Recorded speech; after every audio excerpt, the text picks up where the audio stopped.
Saint-Martin-du-Var, c'est une commune qui s'est développée suite à l'endiguement du Var. Et tous les terrains qui ont été gagnés, je veux dire derrière la digue, évidemment, ont été engraissés par les différentes crues du Var et donc ont aujourd'hui un potentiel agronomique de très forte qualité. Et typiquement et historiquement, ils ont été utilisés pour faire du maraîchage. Et donc, on est vraiment là sur la production locale typique des produits niçois qui alimentent la cuisine niçoise de toutes les saisons. Voilà. Donc, il y a beaucoup d'hectares de terrains qui sont aujourd'hui en zone agricole qui ne sont pas exploités. Oui, Mais toujours. par contre, moi, sur Saint-Martin, depuis que je suis maire, j'ai veillé à ce qu'il n'y ait pas d'autres activités qui viennent sur les terrains agricoles. Justement, déjà, on a sacralisé le fait qu'on ne fait rien, aucun aménagement sur les terrains agricoles. Alors, ce qui est facilitateur, c'est, je pense, le maintien des aides que verse la région, le département à la commune pour faire les acquisitions. Ce qui pourrait faciliter les choses, c'est qu'il y ait des mesures incitatives pour les propriétaires de fonciers agricoles qui est non exploités à vendre. Donc il faudrait que les choses soient beaucoup plus facilement expliquées. Le frein, c'est la limite financière de la commune.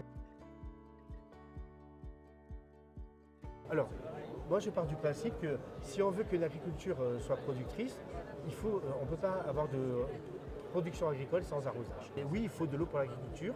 Et je suis membre du comité de bassin de l'agence de l'eau de Grande Méditerranée. Et dans le cadre du plan d'adaptation au changement climatique et dans la mise en œuvre du plan eau, vous savez que le président de la République a demandé à ce que très rapidement on arrive à diminuer de 10% les prélèvements dans les milieux naturels. Eh bien, dans le plan d'adaptation au changement climatique, voté par le comité de bassin Rhône Méditerranée, l'objectif c'est que l'agriculture ne fasse pas de diminution des volumes prélevés, mais pas d'augmentation. C'est-à-dire que les économies qu'on va réaliser, parce qu'on va avoir un arrosage plus intelligent, plus adapté, plus économe, vont permettre d'arroser des surfaces qui aujourd'hui ne sont pas encore arrosées et qui vont permettre donc de nouvelles productions ou de maintenir en production des secteurs pour lesquels il y aurait une déprise agricole si on n'apportait pas de l'eau. Ah ben oui, puisque sur chacun des 3 projets que la commune a portés, c'est en partenariat avec la Chambre d'agriculture qui a rédigé les cahiers des charges, qui a procédé donc à la sélection avec la commune des candidats, qui nous accompagne maintenant sur la mise en œuvre de ces projets avec les jeunes agriculteurs.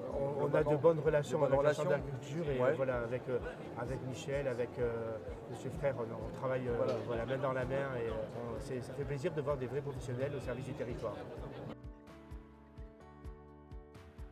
Un projet de territoire à l'échelle d'une commune, il est forcément transversal. Donc il regarde comment on va construire, comment on va utiliser les terrains. Et l'agriculture, c'est un de ces acteurs. Donc moi je pense qu'il faut, si on veut atteindre des objectifs ambitieux, il faut que tous les acteurs travaillent dans le même sens. Et c'est ce que nous faisons avec la Chambre d'agriculture des Alpes-Maritimes à Saint-Martin-du-Var.